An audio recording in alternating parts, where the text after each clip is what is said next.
আর শ্রীমদ্ ভাগবত গীতা দ্বিতীয় অধ্যায় সংখ্যাযোগ। সঞ্জয় বলিলেন, শ্রী মধুসূদন তখন কৃপাবিষ্ট সজল নেতৃত্ব বিষাদগ্রস্ত অর্জুনকে বলিতে লাগিলেন। শ্রী ভগবান বলিলেন, হে অর্জুন, এই সংকট সময়ে কোথা হইতে অনিজ্য সেবিত এই মোহ জন্মিল? এই মোহ সৎ ব্যক্তির শোভা পায় না, ইহা স্বর্গপথে বাধা, ইহাতে লোকে নিন্দা করে। হে অর্জুন, দুর্বলতা ছাড়ো, ইহা তোমার যোগ্য নয়। হে শত্রু বিজয়ী বীর, ক্ষুদ্র হৃদয় দুর্বলতা ছাড়িয়া যুদ্ধে উদ্যত হও। অর্জুন বলিলেন, হে হরিসূদন, কিভাবে আমি পূজনীয় ভীষ্ম দ্রোণের সহিত বাণের দ্বারা যুদ্ধ করিব? মহাত্মা গুরুজন বধ না করিয়া ইহলোকে ভিক্ষা করিয়া খাওয়াও ভালো। অথচ ইহাদিগকে বধ করিলে উহাদের রক্তমাখা অর্থ ও রাজ্য ভোগ করিতে হইবে। যুদ্ধে আমরা জয়লাভ করি অথবা উহারা যে আমাদের পরাজিত করে, তবে কোনটি যে মঙ্গলময় তাহা বুঝি না। কারণ যাহাদিগকে বধ করিয়া বাঁচিতে চাই না, সেই ধৃতরাষ্ট্রপুত্র আমার সম্মুখে অবস্থিত রহিয়াছে। আর দীনতা ও জ্ঞাতি ক্ষয়ে পাপে ভীত, প্রকৃত ধর্ম বিকরয় আমার চিত্ত বিকল। আমাকে যাহা নিশ্চিত শ্রেয় তাহা করিয়া বলো। আমি তোমার শিষ্য ও শরণাগত, আমাকে তুমি উপদেশ দাও। যেমন অর্থ আছে অথচ শত্রু নাই, পৃথিবীতে সেই রূপ রাজ্য পাইলেও, এমনকি দেবতাদের আধিপত্য পাইলেও তাহাও চিত্ত শোধন করাই দুঃখের কাছে সমস্ত হেয়। সঞ্জয় বলিলেন, শত্রু বিজয়ী অলসতা শূন্য অর্জুন ভগবান শ্রীকৃষ্ণকে এই সকল কথা বলিবার পর বলিলেন, আমি যুদ্ধ করিব না। ইহার পর অর্জুন বাক্য হইতে বিরত হইলেন। হে রাজন, উভয় সৈন্য দলের মধ্যে দুঃখিত অর্জুনকে বিষাদগ্রস্ত দেখিয়া শ্রীকৃষ্ণ হাস্যমুখে এই কথা বলিলেন। শ্রীকৃষ্ণ বলিলেন, যাহা শোক করার অযোগ্য সে বিষয়ে অনুশোচনা করিতেছ, আবার জ্ঞানীর মতো কথা বলিতেছ।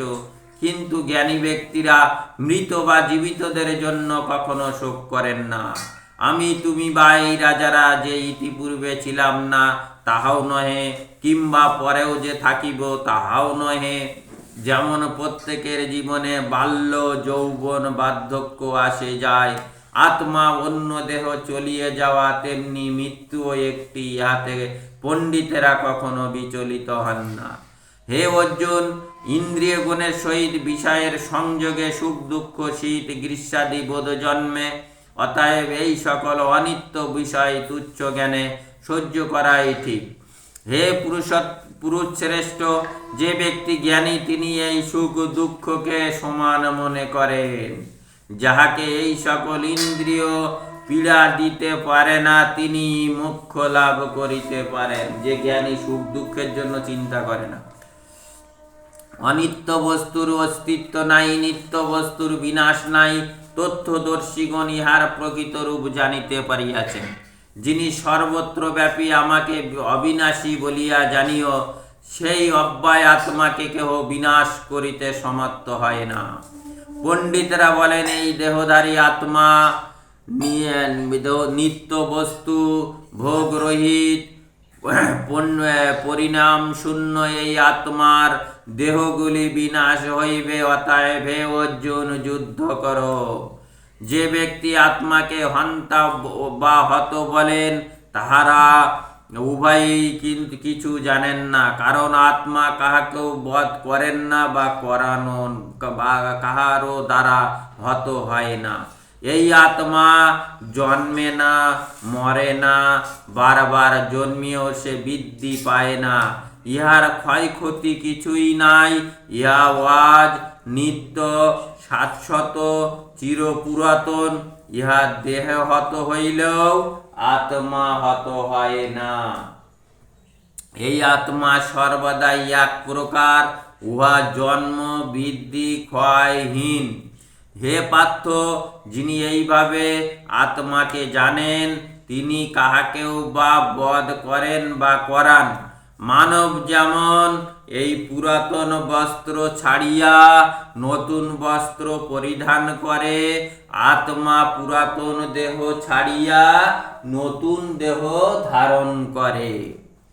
এই আত্মাকে অস্ত্র দিয়ে ছেদন করা যায় না, অগ্নি উহাকে দগ্ধ করিতে পারে না, জল উহাকে আর্দ্র করিতে পারে না, এবং বায়ু উহাকে শুষ্ক করিতে পারে না।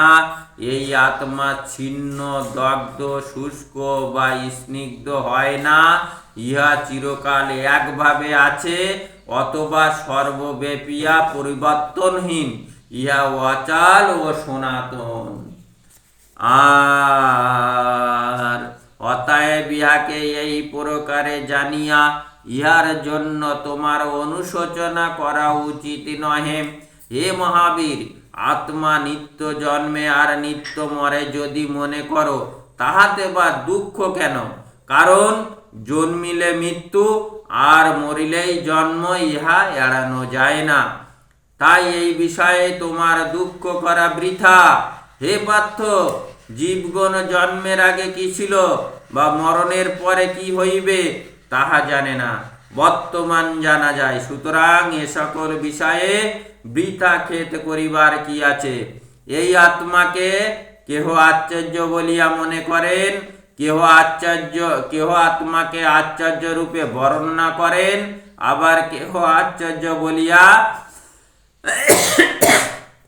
শোনেন, কিন্তু ইহার বিষয় শুনিয়াও কেউ ইহাকে জানিতে পারেন না। হে অর্জুন, ইহা ঠিক যে সকলের দেহ এই যে আত্মা, সে সর্বদাই অবাধ্য। তাই কারো জন্য তোমার শোক করা চলে না। আর স্বধর্মের কথা চিন্তা করিলে তোমার চঞ্চল হওয়া উচিত নয়, কারণ ধর্মযুদ্ধের ন্যায় ক্ষত্রিয়ের পক্ষে শ্রেয় আর কিছু নাই। হে পার্থ, যে সকল ক্ষত্র ভাগ্যবান, তাহারাই মুক্ত স্বর্গদ্বারের ন্যায় ওই দৈবক্রমে এহান যুদ্ধের সুযোগ পান। আরও এক কথা, যদি তুমি এ ধর্মযুদ্ধ না করো, তবে তোমার স্বধর্ম কীর্তিপথ ছাড়াইয়া পাপ ভাগী হইতে হইবে। তাহা ছাড়াও লোকে সর্বদা তোমার নিন্দা করিবে। জ্ঞানী লোকের অকীর্তি মরণ হইতে শ্রেয়। মহাবীররা মনে করিবেন, ভয়ে তুমি যুদ্ধ হইতে বিরত, আর যাহাদের নিকট তুমি সম্মান পাইতেছ, তাহাদের নিকট তোমার কতহীন হইতে হইবে। তোমার শত্রুরাও তোমাকে হীনবল ভাবিয়া কত আকথা কুকথা বলিবে। এ হইতে দুঃখের বিষয় আর কি আছে? যুদ্ধে দেহত্যাগ করিলে স্বর্গলাভ, আর জয়ে পৃথিবী লাভ করিবে। অতএব হে অর্জুন, যুদ্ধের জন্য মন দৃঢ় করো। সুখ দুঃখ, লাভ ক্ষতি, জয় পরাজয় সমান ভাবিয়া যুদ্ধ করো। ইহা করিতে তুমি পাপ ভোগী হইবে না। সংখ্যা অর্থাৎ তথ্য জ্ঞানের উপদেশ তোমাকে বলিলাম। এবার কর্মযোগের বিষয়ে শোনো। হে পার্থ, তুমি কর্মবন্ধন হইতে মুক্ত হইতে পারিবে। এই নিষ্কাম কর্ম করিলে তাহা কখনো বিফল হয় না, তাহাতে কোনো পাপও হয় না। আর এই ধর্মের অল্পতা দ্বারাও মহাভয় হইতে পরিত্রাণ হয়। হে অর্জুন, এই কর্মযোগে তুমি এক বিষয়ে স্থির থাকে। এই কর্মযোগে বুদ্ধি এক বিষয়ে স্থির থাকে, কিন্তু যাহার মন এক বিষয়ে স্থির নয়, তাহার বুদ্ধি কামনাবশত বহুদিকে ধাবিত হয়। হে অর্জুন, কতকগুলি বিচারবিহীন লোক বেদের কর্মকাণ্ডের কথা মিষ্টি ভাষায় বলে, তাহাদের মতে ইহা ছাড়া অন্য তথ্য নাই। জন্ম, কর্ম, ফলপ্রদ, বহু ক্রিয়াযুক্ত ভোগ ঐশ্বর্য তাহারা সর্বদা কামনা পরায়ণ স্বর্গকামী হয়। ইহাতে মুগ্ধ ভোগ ঐশ্বর্য আসক্ত ব্যক্তি বুদ্ধি ঈশ্বরে স্থির থাকে না। যাদের ভোগ ঐশ্বর্য আছে, তারা ঈশ্বরের প্রতি বুদ্ধি থাকে না, তারা সবসময় কামনা পরায়ণ হয়। হে অর্জুন, কর্মকাণ্ড ও বেদের ক্রিয়া সকল ত্রিগুণাত্মক। তুমি সকল প্রকার কর্মফলের আশা ছাড়িয়া তথ্য সম্পন্ন হও। সুখ ও দুঃখের দ্বারা বিচলিত হইও না, কিভাবে কোন বস্তু পাইবে ও রক্ষা করিবে সেই চিন্তা ছাড়িয়া আত্মবান হও। জলে সর্বদেশ ডুবিয়া গেলেও তাহার তুলনায় কুবের ন্যায় সমস্ত বেদে তত্ত্বজ্ঞানের প্রয়োজন। কর্মেই তোমার অধিকার আছে, কর্মফলে তোমার কখনো অধিকার নাই। তুমি ফলের আশা ছাড়ো। অতএব হে অর্জুন, তুমি কর্মত্যাগ করিও না। হে ধনুঞ্জয়, যোগস্থ হইয়া ফলের কামনা ছাড়িয়া ফলাফলে সমজ্ঞানে কর্ম করিয়া যাও। সর্ব অবস্থায় মনকে এইরূপ রাখিতে পারিলেই তাহাকে এই যোগ বলা হয়। হে অর্জুন, এই বুদ্ধিযোগ হইতে কাম্য কর্ম হয়। তুমি বুদ্ধিযোগের আশ্রয় লও। কর্ম ফলকামী কৃপণ অর্থাৎ অতি হেয়। ফলাফলে সমান বুদ্ধি জন্মিলে জ্ঞানী এই জন্মেই পাপ ও পুণ্য দুটিকেই ছাড়াইয়া যাইতে পারে। যোগযুক্ত হও। উক্ত কর্মের কৌশল যোগ। মনি ঋষিরা কর্মফল ত্যাগ করিয়া সংসার বন্ধন হইতে মুক্ত হইয়া মোক্ষ লাভ করেন। যখন তোমার বুদ্ধি মোহরূপ পাপ হইতে উত্তীর্ণ হইবে, তখনই তুমি শ্রোতব্য শ্রোত কর্মফলে বৈরাগ্য নির্ভেদ প্রাপ্ত হইবে। নানারূপ অলৌকিক ও বৈদিক কর্মফলের কথা শুনিয়া তোমার বুদ্ধি বিক্ষিপ্ত হইয়াছে। যখন তোমার এই বুদ্ধি নিশাচল হইয়া সমাধিতে অচলা হইয়া অবস্থান করিবে, তখনই তুমি যোগ মুক্ত হইবে। অর্জুন বলিলেন, হে কেশব, ব্রহ্মচারী যোগীর লক্ষণ কি? তিনি কিভাবে কথা বলেন বা কিভাবে বসেন বা কিভাবে চলাফেরা করেন?